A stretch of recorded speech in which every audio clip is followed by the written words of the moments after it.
How's it going, everybody? This is Maxwell McGee. Welcome to another demo. Today, I'm joined by Jamie Cheng, founder of Klei. He's going to be showing off Shank 2. Jamie, I understand we're going to hella stab some people with chainsaws and knives and such. Is that correct? That's right. That's what Shank's all about. So the original Shank, like a 2D action platformer type game, I believe our very own Tom McShay gave it a 6.5. Generally well received. What sort of improvements can we expect in Shank 2? I think that actually that is the right question because when we talk to press, people are like, "Hey, what are the new features?" Yeah. Right. And for us, it's like, yeah, there's new features, and here are the new features, but it's really not about features. Okay. And that's not what makes a game good, right? And so for us, it was how do we improve that brawler experience? How do we make it so that the controls are better, the combos are better, that people feel like they're more in control of the character, and that it feels fair, and that they're learning throughout the whole system.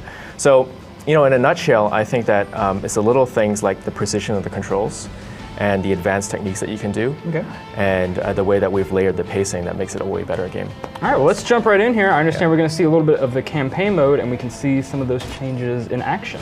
So I imagine, let's perhaps take a step back for people who didn't play the original Shank and sort of set up. Obviously, it's a very gruesome 2D sort of hack and slash style game, perhaps in the vein of the Devil May Cry series? That was actually one of our inspirations, especially for Shank 1. When we were thinking about it, we're like, hey, we love Desperado, we love Devil May Cry, we love those 2D brawlers. Let's make the game that we want to make based on these things, right? And let's mix them all together in a way that that's part of Klei's sensibilities. Okay. So let's talk about this area that we're seeing right now. So right now, Shank has got his revenge from Shank 1, right? And he's on his way home. And he's like, hey, these guys are screwing up my hometown, right? And so as he's bad guys are wont to do. As bad guys do, right? And so you're back, and they're like, who is this guy? And you're just wreaking havoc on them. And so we mentioned the new counterattack mechanic at the top of the interview. Hopefully we can see a little bit of that. So I see the bad guy. He's blinking red there. Is that a denotion of health, or is that? Yeah, that's the denotion of health. Okay. The counterattacks will come in a little bit. We're just teaching you how to use your different weapons at this point. You can see the combos. There's some health going on. So this is literally the very start of the game. This is absolutely the very start of the game. Okay. Yeah. So these guys have shields. You got to use your heavy attacks. So you got some shanks, some machetes, and some throwing knives. That's what you start with. Okay. Right. And the shanks are really good for one-on-one attacks. And so they're really fast and quick, but they can only hit one person at a time. And the machetes are a little bit slower, but they hit around you, so they're really great for crowd control. And so what you'll see is that we really focused on just a few different weapons that Shank can unlock as his core weapons, but each one feels really different and is played differently. And then throughout, you can see that he can pick up that bat there, for example. He's able to pick up the weapons that the enemies drop. And so you can mix up your game midway through the game that way. And then do those weapons deteriorate at all? Are yes, they sort of like a one-time power-up that you get? And then yeah, so they're not quite one-time use, but they do expire. Okay. Exactly. And then what does this gold currency we're collecting here? So these are points. Okay. And when you play it in multiplayer, they become much more important because you're going to need your points to buy stuff. You're going to be using that to purchase reinforcements. Here you go. Here's the counters. He's just about to grab that guy with a bat. Oh, okay. He had the exclamation point there above. Exactly. Okay. There you go. And so here we're saying, hey, you can counter these guys as much as you like. As you get through the game, here's another one with a machete. As you get through the game, you're going to need to soften people up before you can counter them, right? And then you got to pay attention. And one of the things about Shank 2 is that it really does reward people to pay attention to what's actually going on and not just button mash your way through, right? Which works, if you button mash your way through, you're going to have some fun, but at a certain point, you're like, hey, you know what? I'm going to have more success if I'm watching and you can do this with a little more finesse. And doing it, lose a little less health along the way. Yes, and dodge out at the right times and all that. So hopefully we can also see the pistol grab as well. Let's see if that happens. Oh, I think he just died. Oh no, we're good. Let's do this thing. Oh, he's dead.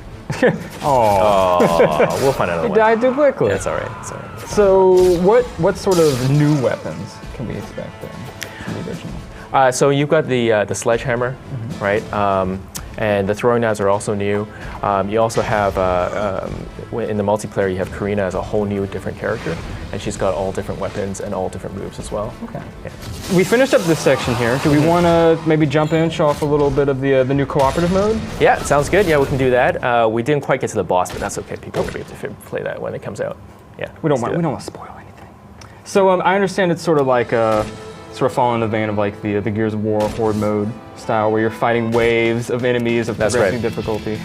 So you see here, you've got Shank and Karina up the top. Okay. And so those are the two main characters, and then you've got over there the defender has different stats, and you can see on the bottom left. So every character that you unlock, all the different skins that you unlock, they have both pluses and minuses, right? And so they start to guide you in different types of strategies that you can use to play through this mode. And then do they all have access to the same pool of weapons? Yes, that's right. Yeah, and so they're both a visual and also a stat bonus for you. So it's purely with like the metrics and the stats. Yeah, that's right. Yeah, yeah. And survival mode is a way for people to play Shank in a very different manner.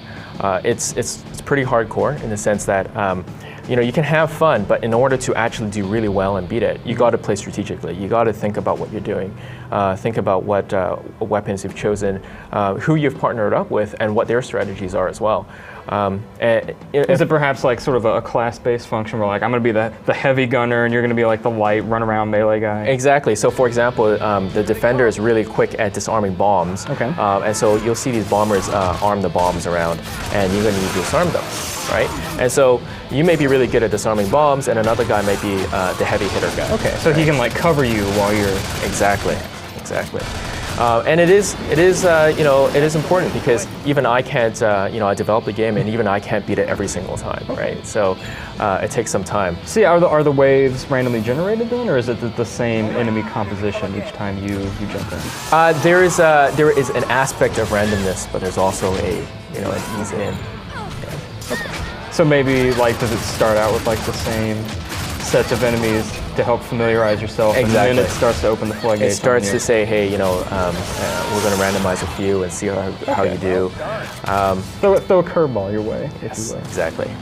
So we just bought a health right there. Okay. You can, if you press back, you can see the radio menu of the different things that you can buy. And as you get to different waves, you unlock different shop items. And then can you access that shop at any point? Yes, exactly. As you're playing, you can access it. It's a really quick radio menu. It's really, it's just solid. It's not like you have to wait until between the waves in order to buy things. Okay. All right, Jamie, well, as we're wrapping up here, is there anything else you'd like to add about Shank 2? Well, we got the release date. Oh, wonderful. So that's pretty solid. Actually, just this morning, that's when we got the call. Oh, okay. Yeah, it was like... Are you ready to divulge? Absolutely.